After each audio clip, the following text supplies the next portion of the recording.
Human, how have your quarters been for you? Hopefully adequate. I don't know why I ask. It's not as if I could or would provide anything better, but I do think that this should be more than sufficient. Good. I've been going over the data from the test we ran earlier. It's certainly been interesting, if a little baffling. I'm still not entirely certain how to interpret all of this. Half of me thinks that I've been duped into abducting some sort of genetically modified organism, something designed specifically to appeal to every single one of my tastes. But that's hardly a scientific stance, to assume that the data you collect is false because it doesn't align with your expectations. I've decided on a test to help me better understand your nature. It's not the most scientific test, but I think it should help me grasp exactly what it is about you that is so alluring. Follow me. And I realize that you may have concerns about how long you've been gone.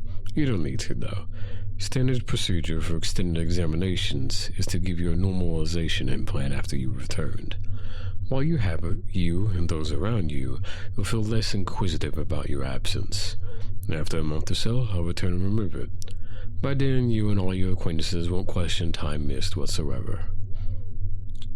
Alright, here we are. This test will take place inside our simulation chamber. Generally, it's used for entertainment during long interstellar voyages, but it will suit our purposes nicely. And there. This will be the setting of our test. Yes, well, I'm not very familiar with how humans do this sort of thing, so I had to use what little data could scrape together to design the setting. A picnic at sunset is probably not the most inspired setting, but... Oh, you're right, I never told you what the test is. It's... well... We're simulating a courtship ritual, what you would call a date. Just for science. I told you before that I wanted to test if humans can make good long-term companions. This seems like a decent start. Based on my limited research, fruit consumption is a popular activity for these dates, as is doing things outdoors, and sunsets are supposedly romantic to humans. Was this incorrect data? Oh, good. Well then, shall we sit? Now, while I've done some research, I'd like to hear it from you. What do you usually do on a date?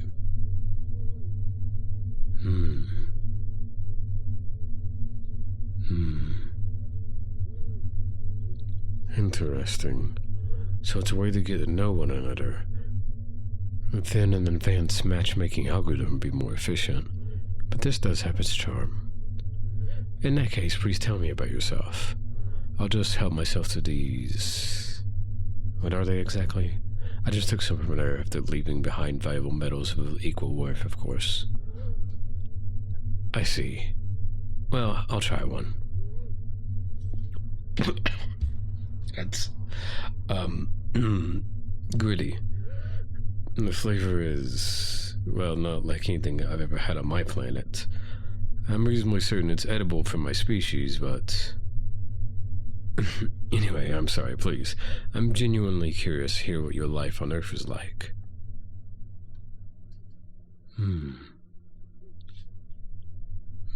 Is that right? Charming.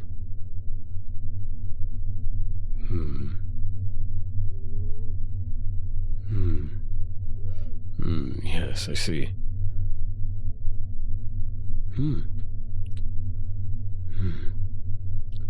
Do you really? Goodness, I don't know if I could live like that. Oh, that's quite enlightening.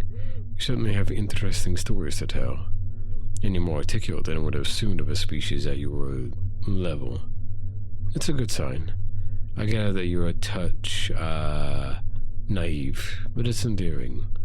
Like a... I think it's called a puffy?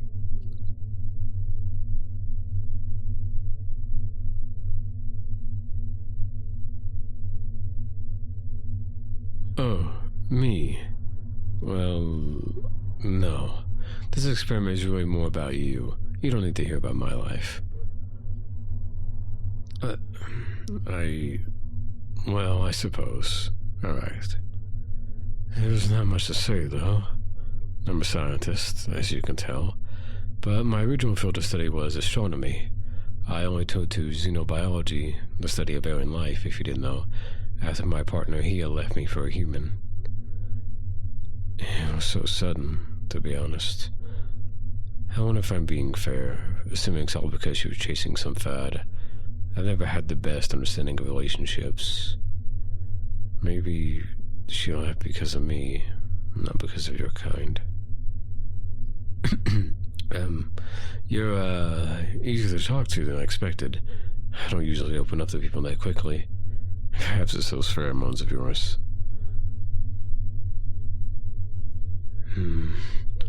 I don't know at this point if it's all humans or just you, but you seem very easy to be around.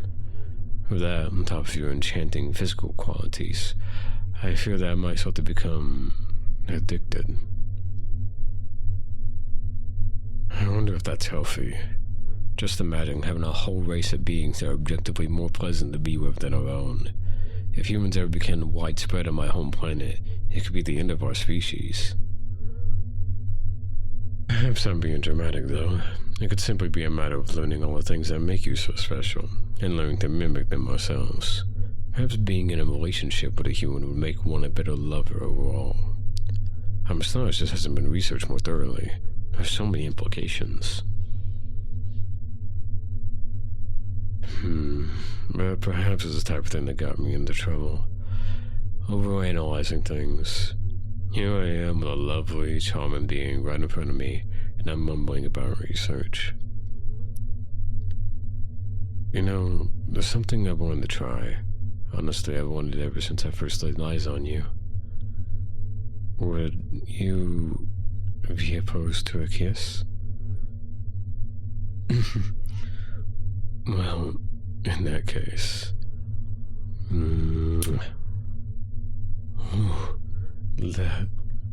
That shouldn't feel as good as it did. How did you do that with just your lips?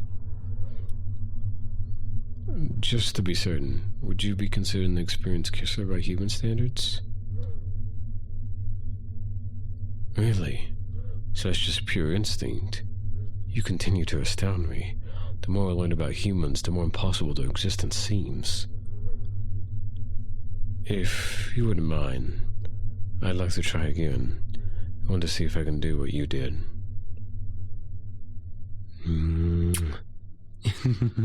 Tickles. Hang on one more time.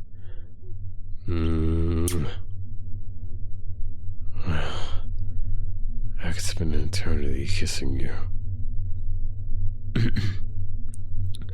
Listen to me, waxing poetic.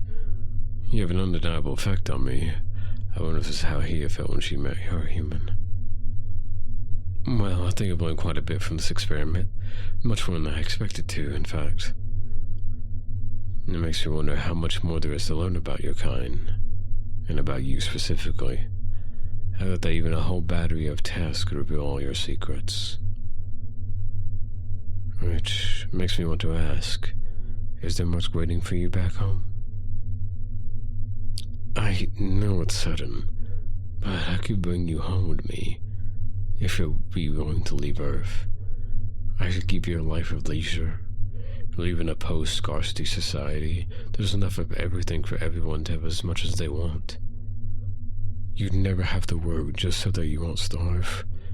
We only work for the passion of it. I could take you around the galaxy. There's so many sights to see. I don't want to pressure you, though. You have a life back on Earth, and that's not something to be ignored. If you have people that are important to you, and goals you don't want to abandon, then... Oh, that's an enthusiastic answer. Well, that makes me happy. And perhaps a little sad. It's a shame that you've been living a life that can be so easily left behind. But I can give you a better one. In that case, I better chart a course for home. It's going to be trickier to explain all this to the Science Guild, but I think I can get away with writing off as a long-term study. You may have to do some experiments just to keep up appearances. If only Hia could see me now. I'm ashamed to say that I said some rather nasty things to her when I found out about her involvement with a human. I've changed quite a bit in the short time that I've been studying you.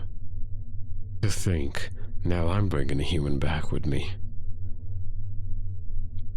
You know, now that I'm getting over my frustration about humans, maybe she and I could patch things up. I almost wonder if we could.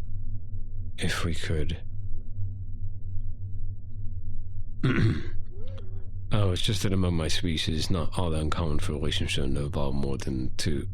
Never mind, we can say that for another time. I'm glad I met you. It's strange that you had such a powerful effect on me in such a brief time. I can almost swear you humans are supernatural somehow. And I suppose at this point anything seems possible. I went into all this assuming I'd find some sort of fraud, but instead, I found the most spectacular being in the galaxy. How incredible.